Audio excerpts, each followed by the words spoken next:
should you be elected, to your, and I don't want to say your way of thinking, but to, let's say that what you're saying is absolutely true, and to the reality of what the fiscal situation is in the county.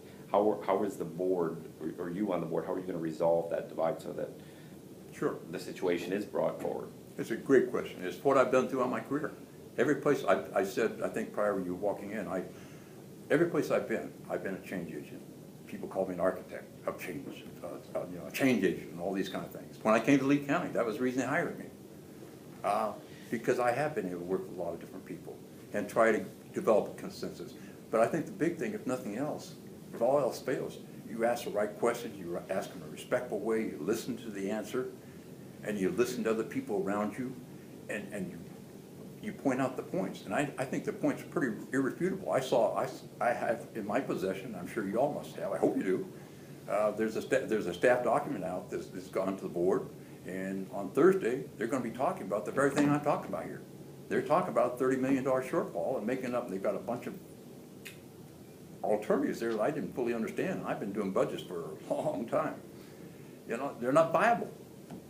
When you start talking about recapturing, and you start talking about doubling the utility taxes, and you start talking about taking money from the Economic Development Fund that's been set aside to stimulate the economy and create jobs, only $6 million, you start talking about those kind of things, then you're going against the whole idea of creating jobs. So Don, you obviously have proven experience in managing budgets and getting Lee County from a time period where it was struggling to being able to put monies in reserves. Are there projects that you were not able to complete under your term as county manager, and things that you would like to see if elected that could move the county forward that maybe they're not putting into place or don't understand how to put into place? Projects that I personally, something that I really want to see. My big thrust right now is I want to see fiscal stability in Lee County, and we're losing that very rapidly. We've had some very dramatic things happen, and I don't want to talk about property tax limitations or anything like that. I was out in California when Prop 13 was passed, and I implemented that, and we did that very nicely. I'm worried about fiscal stability. If we don't have fiscal stability, we can't have the other good things we all would like to have.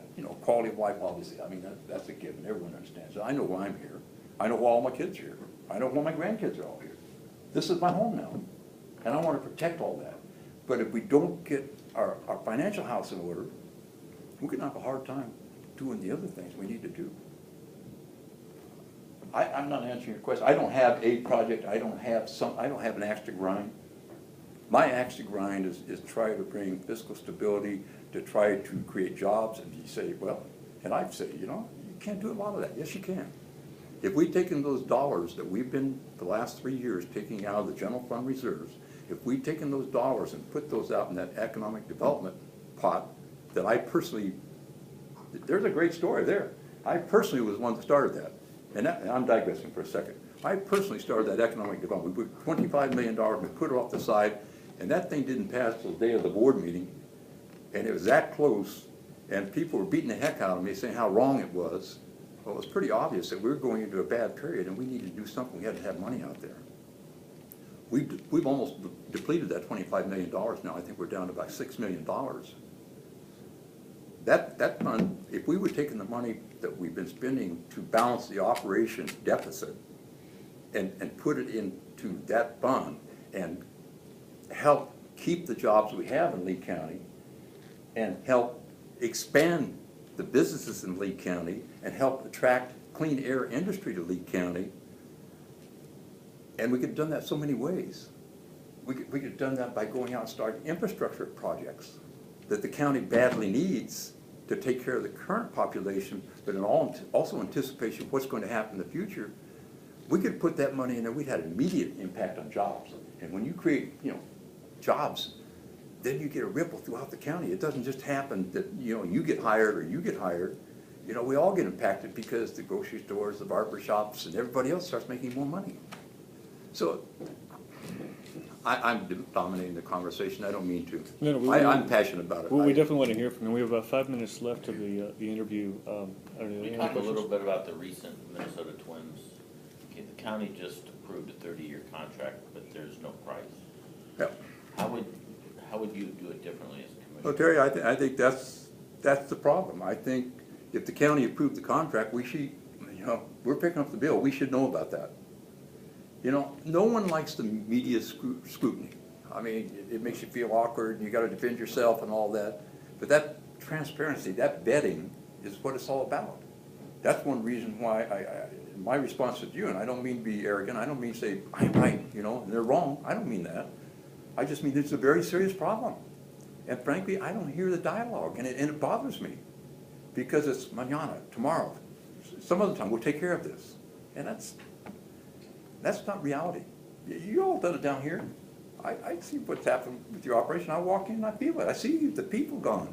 And I talk to people all the time. I talk to people, it's amazing, the number of people that come up in your store and all that stuff. That's another amazing thing, doesn't it? People all the time say, gosh, I'm so excited you're going to be back on the commission again.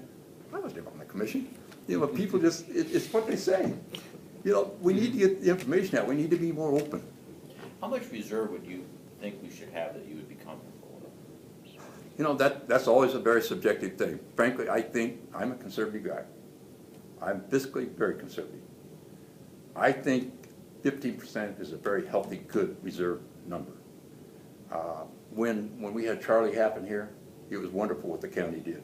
The counties around us all shut down, waiting for the federal money to come in and bail them out. We had reserves. We went out and spent them. We got this county back operational in 2 months. We got all the stuff off, all the bad stuff up. We cleaned it up. Tourism kept coming. We did a wonderful. That's what reserves should be for. That was a quick turnaround for sure. Pardon me? It was a quick turnaround. Oh, it's dramatic. It's one of the proudest moments in Lee County.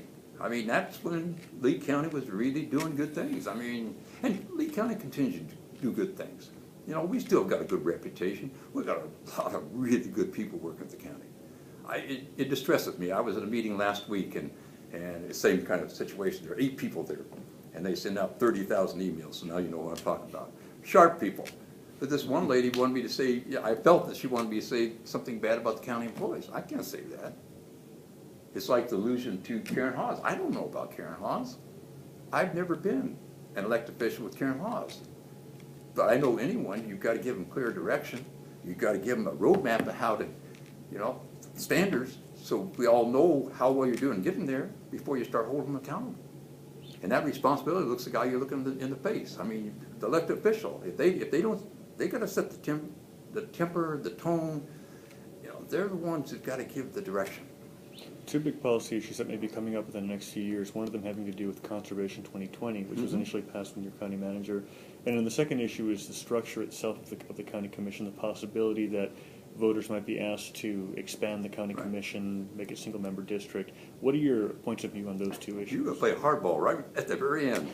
2020 is a great program, no question. It's done magnificent things for Lee County. It was an advisory vote. I think everyone forgets that. Everyone acts like, well, this is binding. It's the best and worst of government programs.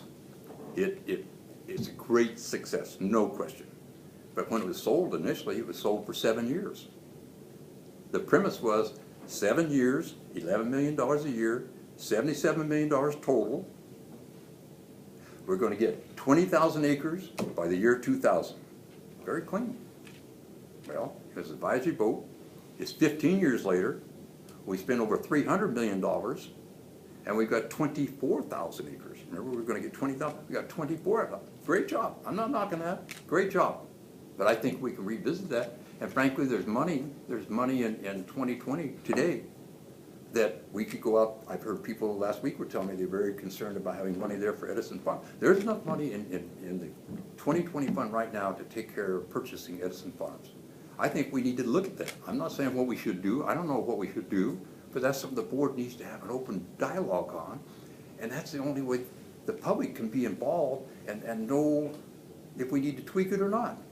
I do think one of the things we definitely need to do, I think we got to be very careful about spending top dollars for mangroves that they may have development rights, but no one's ever going to be able to build on them.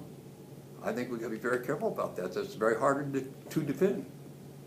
And the second question is... With regard to the county commission, whether or not it should be single-member district, hybrid, those things. I've worked with single-member districts. I've worked everyone at large. I've worked, with 5. and I've worked with two, you know, all kinds of combinations. And frankly, it always comes back to the people in the job at the time. You know, you can't legislate good people. You know, I think 5-member, I personally like 5-member at large. I think I like voting for everybody. I like being able to hold everyone accountable. I like the idea that they're county commissioners, not district commissioners. We all lament what goes on in Washington, D.C. You know, when they get the earmarking and all those kinds. Well, that's what happens when you have district commissioners. You start worrying about my district. And if I do for your district, what are you going to do for my district? And we start trading.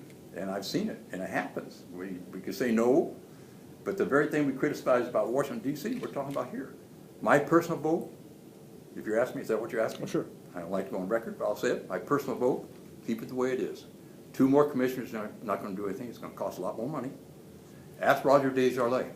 He was the county manager in Broward County. They had 7. I think they went to 9 or 11, whatever they're now. Ask Roger how successful that's, how that's working out. They hired more staff. It got more complicated. They have to have more housing.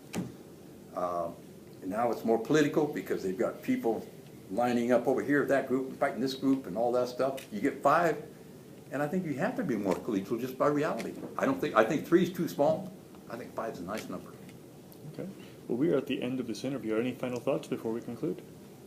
No, I think the thing I would ask you to do, I think, look at the experience, education, track record. No one's been vetted more than I have. When I came here, there was a big fight, 5 years into my tenure or something like that, and I don't want to get into names again, but I was getting calls all over the West Coast about people trying to find something bad about me, where I'd been, city, county manager, and private sector and all that. And I was very thoroughly vetted at that time. If there'd been anything, they found it, because all the people said, "What are you doing? You've been there 2 years, and these guys are calling me like you're just applying for the job. What's going on out there, Stilwell?" You know. So I've been vetted. My track record speaks for itself. I've been a change agent, architect, whatever you want to call me. I helped make things better. Dick was very nice. He said, "I did it. I think I helped." No one ever does it by themselves. But I think I can get consensus from that board, any group, if you're right. And maybe if you're not right today, maybe you'll be right tomorrow. Maybe it takes a little while sometime, a little longer sometimes to get right. And I can work with that. I just ask you to look at the record, see what's been done. I've had successful experience as a private company executive, taken a company, grew it, been very successful. Tell you lots of war stories about that, things I can't even, it just still baffles me. It mystifies me that we were able to do it. And I've had the same successes in government. So, you know, with that, to me, I know who I'm going to vote for. Well, thank you very much. Thank you. Appreciate your time.